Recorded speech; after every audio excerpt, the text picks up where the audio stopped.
Single dad found a freezing nurse at a bus stop, unaware she was the CEO who'd change his life.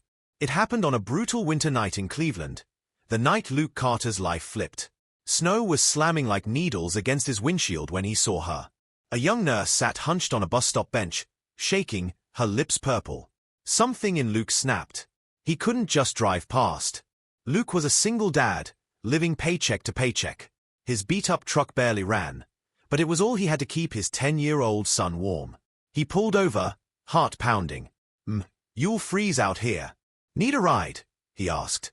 She blinked, startled, clutching her thin scrubs. I miss my bus, she whispered. Luke offered his only jacket, ignoring the cold biting through his shirt. Hop in, he said, praying she wouldn't notice the blankets and empty food wrappers in the back seat. Her name was Emma.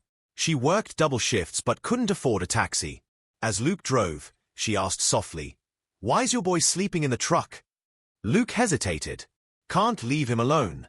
Rent eats everything." His voice cracked.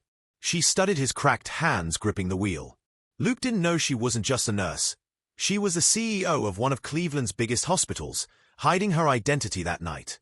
And for the first time in years, Emma saw someone with more heart than anyone she'd met in boardrooms. 2 weeks later, Luke got a call. "Luke? It's Emma. Meet me at the hospital." Confused, he went. Emma stood there, not in scrubs, but in a tailored suit. "I'm not just a nurse," she said gently. "I run this hospital. You saved me that night. Now it's my turn."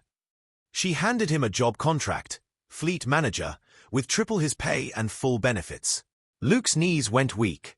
"Why me?" "Because people like you don't just fix cars," she said. "You fix lives." Luke watched his son laughing in the hospital lobby, the boy's cheeks glowing with warmth.